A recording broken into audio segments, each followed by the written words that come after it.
Hello everyone, thank you so much for joining me today.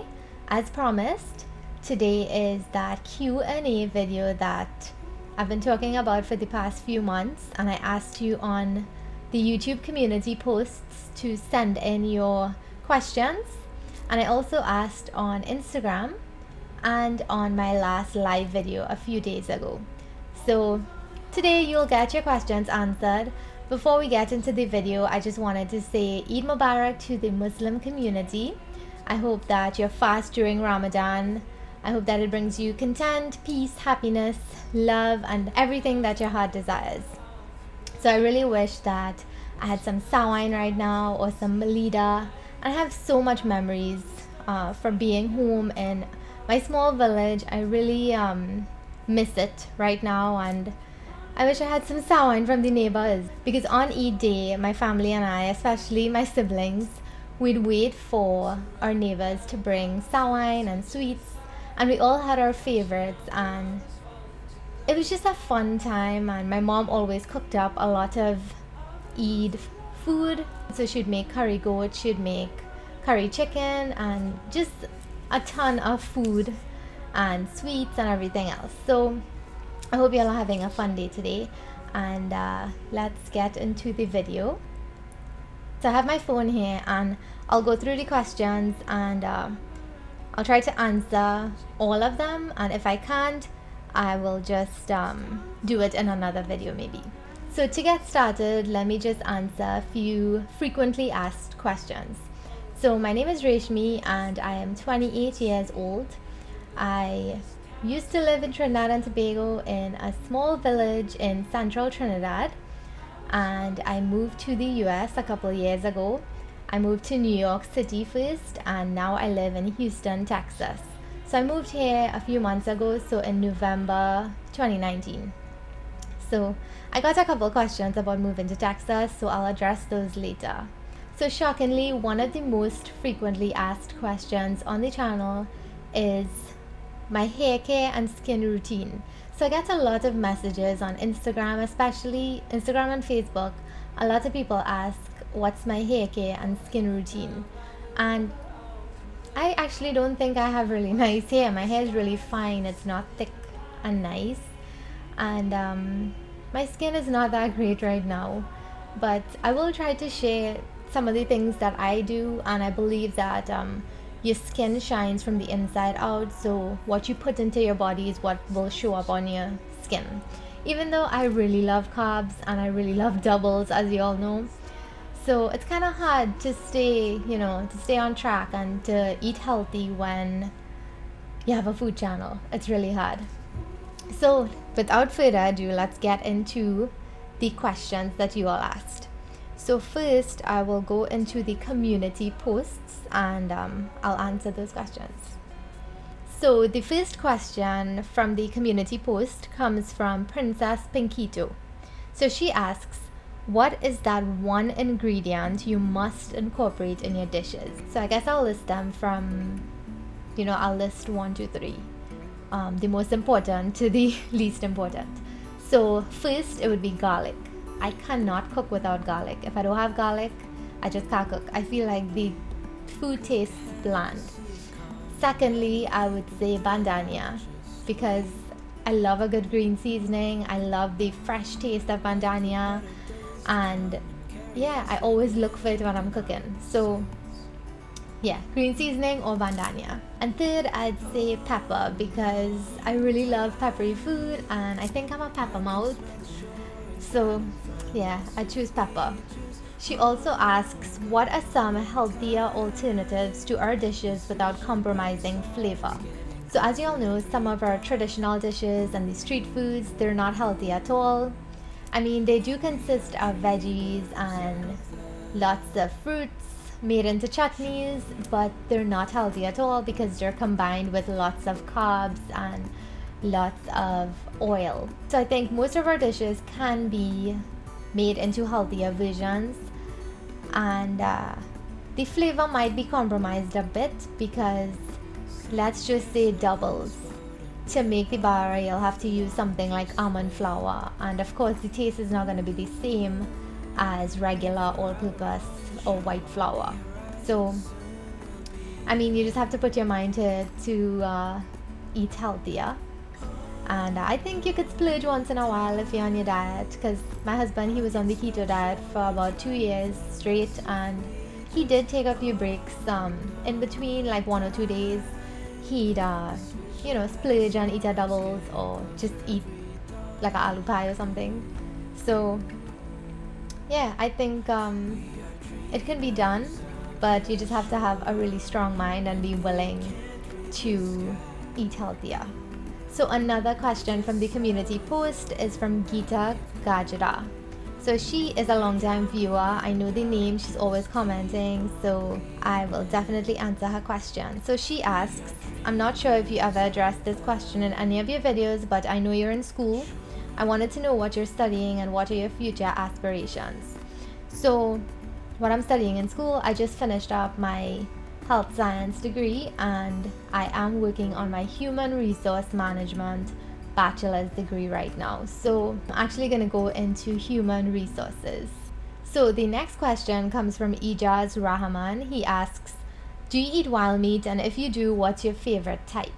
So I actually won't willingly eat wild meat, but actually I think I did. I ate alligator in the Everglades one year, and it wasn't bad. As a child, my dad would actually feed me what was on his plate. So sometimes he'd have like guti and gona and all these things, and he'd just feed me and I'd eat it because I was a foodie from young. I used to eat everything. Especially I used to like picking from my dad's plate for some reason. I used to always just eat with him. We were both foodies together, and we still are. He's one of my biggest supporters on the channel. So if you're watching, Daddy, thank you so much for always supporting. So the next question comes from Sean in Maryland. He says, will you do more giveaways? Yes, of course. Look out for that because I'm doing a knife giveaway soon. So make sure you're subscribed and you click that bell so that you're updated every time I post a new video, and so that you'll know when I'm doing this giveaway. So Sean's second question is, as someone who's into healthy eating, how can I incorporate Trinbagonian cuisine into healthy eating? So it's just as I answered earlier, you just have to put your mind to it, and most of these dishes can be converted into like a keto dish, or low carb, or even gluten-free. So the next question actually comes in from a fellow YouTuber, Matthew of Matthew's Guyanese Cooking, and he asks, who did you learn to cook from? So I actually learned to cook from a lot of different people, and as I always mention, my parents and my grandparents are my biggest role models, and they were the ones who really got me to love food. So my mom, she was always a great cook. She still is, and I always admired her in the kitchen. I would just stand there and watch her make roti, and she would break off a piece of the loya from the sada roti and she'd let me roll. Just the other day we were having a discussion about that, and she was saying that anything she was doing in the kitchen, I always wanted to put my hand in it. I always wanted to get my hand in everything, and I always wanted to knead flour and bele roti. So I was a foodie from young. And of course my aji, which is my dad's mom, she taught me a lot about cooking, and she was a really, really good cook. She one thing I do remember is that she would call me anytime the fish van was passing, and we'd stand by the road, and she would show me how to order fish and how to choose out the fish and the shrimp, and then she'd show me how to scale the fish and how to clean it and everything. So I'm thankful to her for that, and she really taught me a lot about cooking. She was one of those real old school cooks, and anything that she cooked tasted amazing. So that was my aji. And then my ma, which is my mom's mom, she taught me a lot about cooking. I think she makes the best dal in my opinion, and she's a really good cook. She makes a lot of creative dishes, and she's just really, really amazing at what she does, and she loves to make desserts. She always likes to make coconut desserts. Every Sunday she would always call me across the road because she lived opposite us, and my aji actually lived below us. So I had my grandparents close by all the time, and I lived in a really close-knit family. So my grandmother was a really good cook. She loved desserts, and every Sunday she'd make like coconut drops or sweetbread. She loved to make gulgula. She loved to make banana bread. I think we used to get gulgula from her weekly. She'd make pulori with raw mango chutney, and that's my favorite. I remember when I was in high school, we had a sale, like a bake sale kind of thing, and I took pulori in, and the pulori was gone within the first 10 to 15 minutes. And everybody kept asking, like, who made the pulori? And they were just obsessed with it. So I always remember that. And then my nana, he and his brothers, they were such great cooks. They were more like the village cooks, or they cooked in big amounts. So I'm kind of sad that I didn't really get to learn from him or from the rest of the brothers. So Milling37 asks, what made you want to start vlogging? I enjoy seeing videos from back home, and the food and family is great too. So I actually started vlogging because when I moved to New York, I realized that there was a lack of like family videos on YouTube, and I really craved seeing the family, the culture, the food, and I decided maybe I should start doing it because I already had the channel, and I decided that when I go back home that I'll start sharing vlogs. And so said, so done, and a lot of people enjoyed it. I love that whole natural vibe, like, no filter, just be yourself, everyone's just themselves and just doing what they do. They're in the natural element, liming, old talking, having fun, just kicks in. And those are the things that I like to see. Like, even now, I like to look back during this pandemic. I can't be with my family physically, but I do watch those vlogs. I rewatch them all the time. I look at the river limes. I look at just the home limes, and when we're cooking together or just being at home together, it's really nice to look back on, and I love making memories with the vlogs. So that's one of the reasons why I started it. So this question actually comes in from Nisha. She left this on my recent Old Talk where I asked you all to ask questions. So she says, I live in Houston, Texas also, and I love to make Trinidadian foods. Can you please tell me which stores do you get your ingredients such as curry powders, spices, seasonings, etc. here in Houston, and where or do you have ingredients specifically shipped to you directly from Trinidad? Of all the places, why did you choose Houston to live? Do you have family here? I never used to watch YouTube, and I stumbled upon you, and when I did start watching it, I am glad because I really enjoy watching you cook. So I actually go to a few different grocery stores. I go to one called Fiesta Mart, and they actually carry a ton of West Indian ingredients. You could probably find almost everything. You can find the bandana, you could find hot peppers, well, the habaneros, but occasionally you'll get scotch bonnet peppers, and you'll get stuff like saltfish. You'll get some of the canned goods like coconut milk. You'll get pepper sauce, powdered coconut milk. They carry a good variety of ingredients at Fiesta. I also get a few things at HEB grocery. Kroger also has a few things in their international section, as well as Canino Market. Canino Market has a lot of Caribbean ingredients.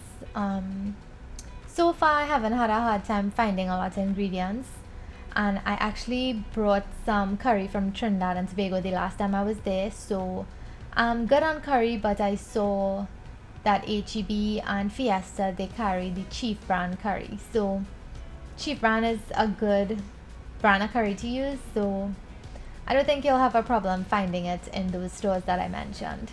Also, you asked, of all the places, why did I choose Houston, and do I have family here? My husband does.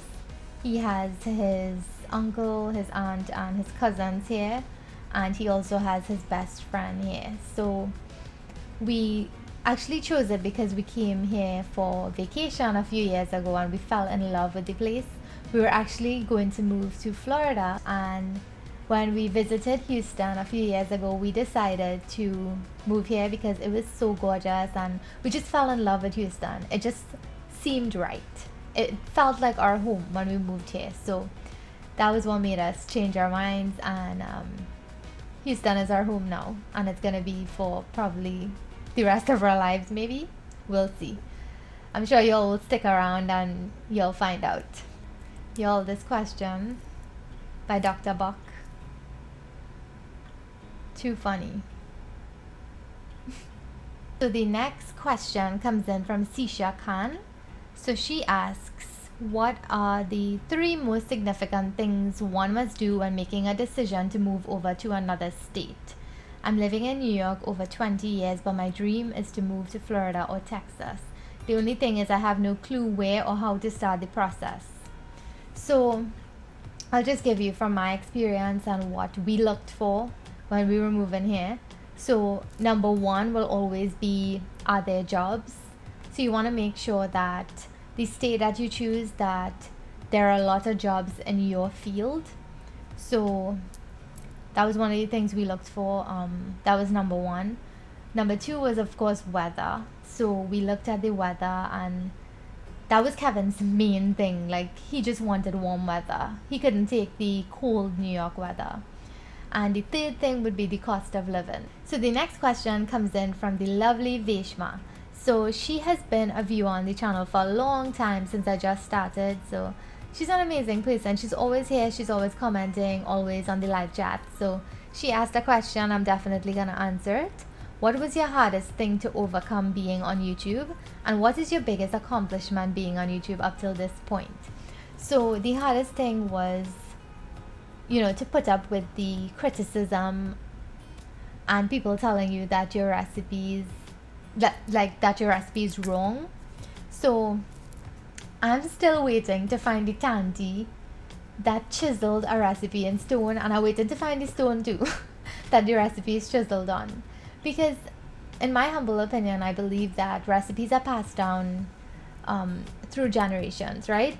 So maybe in my family, they probably passed on a curry chicken recipe, and maybe in your family they passed on the curry chicken recipe, maybe a different method, maybe different ingredients, different preparation. So I believe that, we all cook good, and we all have our own unique methods, unique ingredients that we use in our cooking, but that doesn't mean that it's wrong. It's just that everyone cooks differently, and that's the beauty of cooking. Cooking is about being creative. It's about putting ingredients together for your taste, your preference, and there's no wrong or right way. Cooking is something that's your own thing. It's something that is individual to you. So I would probably cook callaloo different than how you would cook callaloo, and that's totally fine. Each family has their own version of how they like to cook. Maybe something is done traditional. Maybe traditionally curry chicken should just have curry and green seasoning and onion, garlic, hot pepper, and it should just be basic like that. For me and my family, how we do curry chicken, we add the curry powder, we do some jeera or cumin, some black anjar masala, and some turmeric powder also. So we also mix in those spices into our curry powder. And if someone else cooks it and they just put curry powder alone, that's fine, because some curry blends, they also contain those other spices that I mentioned. So yeah, I'll just tell you, don't criticize people on how they cook, because like I said, everyone cooks differently. So just be respectful. And the next question, what was your biggest accomplishment being on YouTube?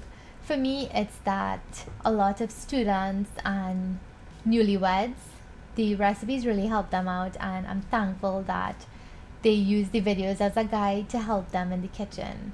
So I may not be a perfect cook, but at least if I can help someone, at least one person, I'm really happy. My heart is happy, and in my own way, I'm just trying to preserve the culture and preserve the traditions that were passed on in my family. And I want to teach it to the younger generations so that they won't forget where they came from, and they'll always remember these traditional recipes.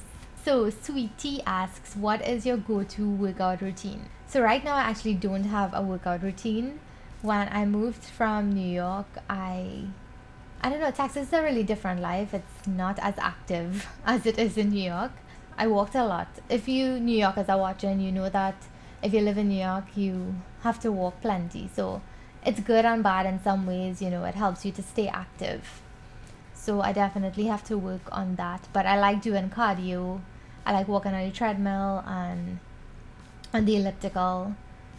Yeah, I don't do anything too fancy. Or sometimes I just do Zumba or Denise Austin or what's that guy named? Billy Blanks. Yeah. BR asks, hi, do you prefer Texas to New York?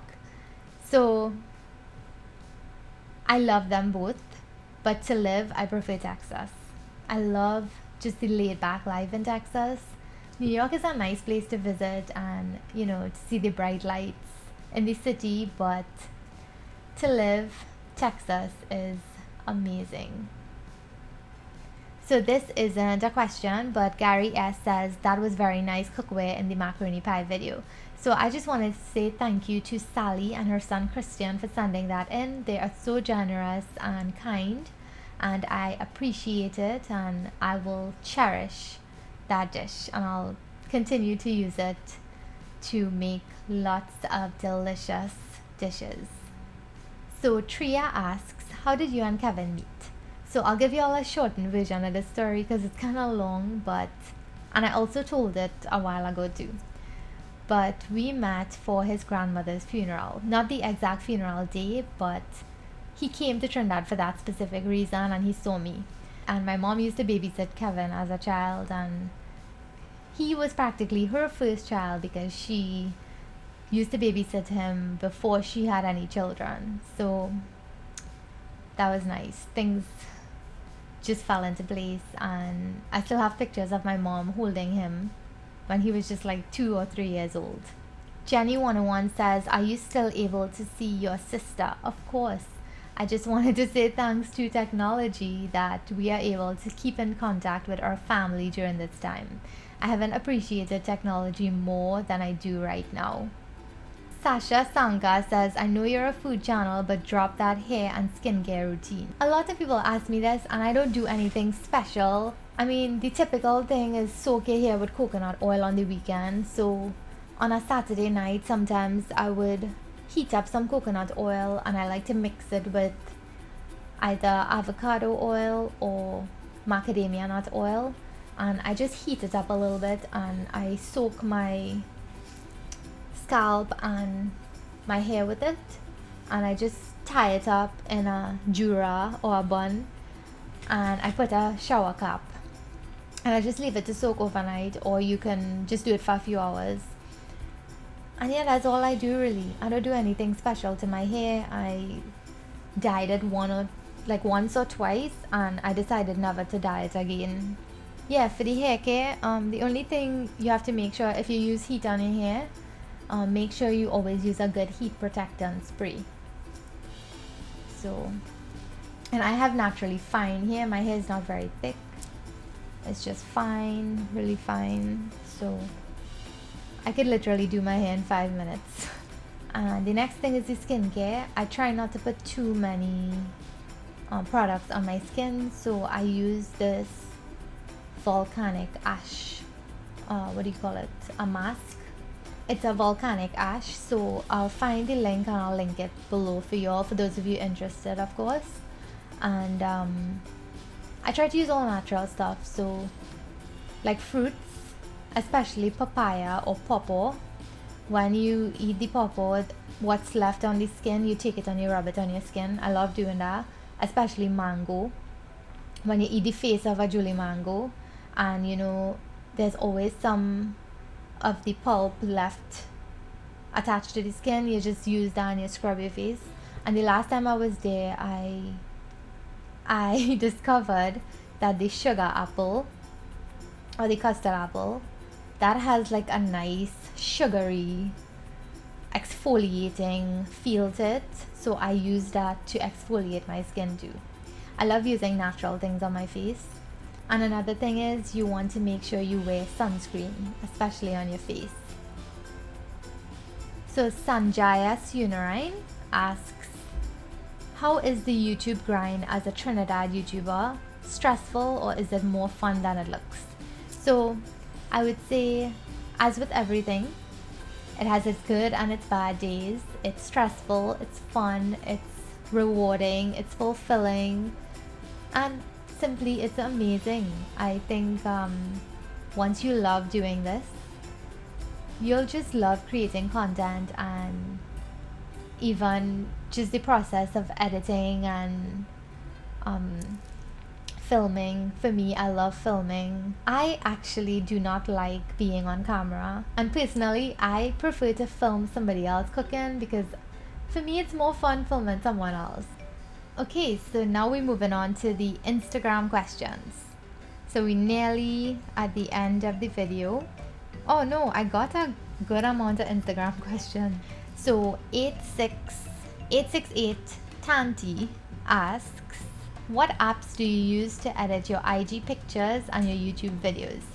So I'm very transparent about what I use to edit the IG pictures. I use something called Be Funky. It's an app and you can download it on the Play Store or the Apple Store. Or if there's another store, I don't know.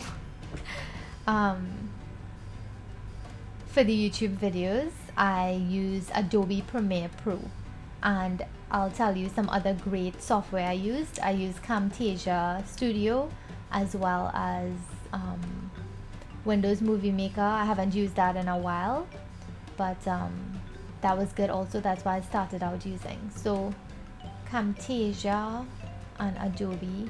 And there's one more, but I just can't seem to remember right now. Yeah, but a lot of people said that iMovie works good too. There's another Apple one, but Final Cut Pro. I heard that one is good too. A lot of YouTubers use Final Cut. So Sally asks, if you had to pick one person to share a meal with, who would it be and why?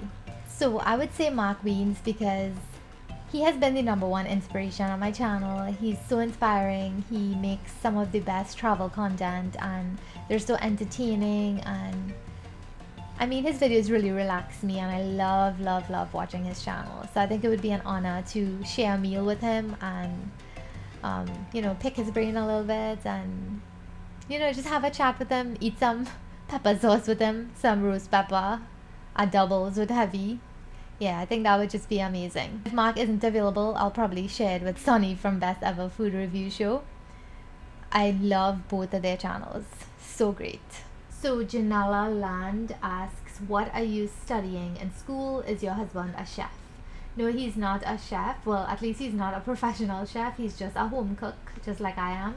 And I am doing human resource management. And then Sean also asks what made us move from New York to Texas. And then he asked, how was the transition? The transition was good. I mean, a few things are different. So over here, it's really laid back. So sometimes service is kind of bad, as in like customer service. Not bad as in they're mean, just slow. So are there a lot of Trinis or Caribbean people in Texas? Yes, but they're all like spaced out, so they're not all in one area like in New York. So Akesh Narayan asks, how long does it take to finish up your meal while filming?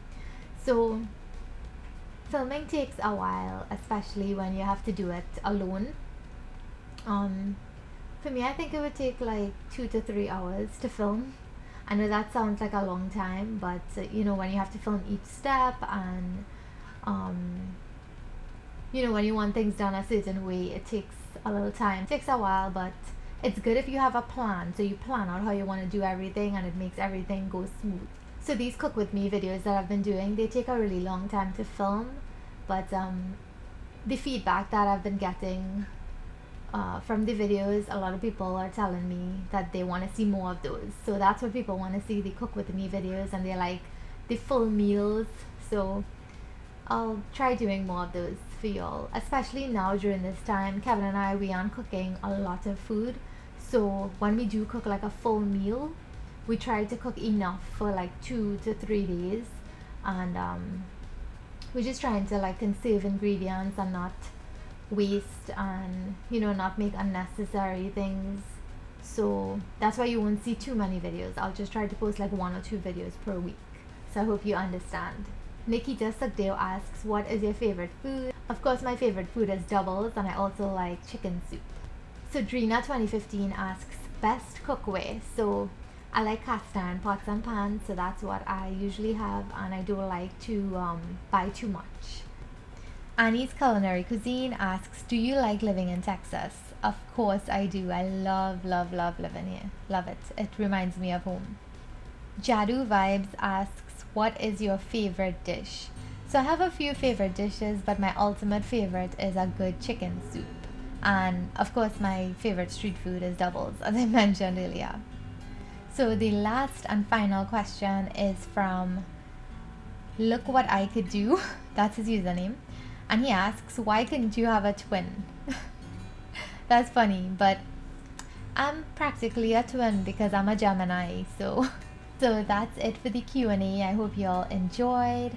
Thank you so much for being here and giving me some of your time. I hope the video wasn't too long for you. And if you'd like me to do some more of these, feel free to leave your suggestions in the comments below. Kevin actually suggested that I do a reaction video where I react to my very first video on YouTube, or I react to another video, maybe something that I'll cringe at. I know I'll cringe at my very first video because I had no idea what to do with my face. As you know, I'm an introvert. I'm very shy, and when I just started the channel, I didn't know what to do. Your girl was real lost. Like, she didn't even know how to talk to a camera. So, yeah. Now I kind of built up a little bit of confidence to talk to a camera, and it doesn't feel weird anymore. It used to feel weird before. It used to feel, weird that I had to just talk to a camera, and I felt like I was a crazy lady. So, yeah, just leave me your suggestions and let me know what you'd like to see next, and if you want more of these like sit down and chat kind of videos. And I know you all like the old talks and the live interaction, so if you want to do like a live Q&A, I'm up for that also. If you all want to join in live with me and cook at the same time, I'm also open to that. Just let me know what you would like to see or what you'd like to do in the comments below. And I hope you all are doing well. I know it's a tough time for everyone, and I hope you all stay happy and healthy, and I hope you're not stressed too much. I know it's hard to not stress right now. A lot of people are losing jobs, and I'm just sending positive vibes to everyone, and I hope you all just stay sane during this time, and you do stuff to keep you relaxed and to de-stress, and just keep a clear mind and just have faith. So thanks again for being here. I hope to see you all soon in another video, and keep well, stay healthy, and be happy. I'll see you all next time. Bye.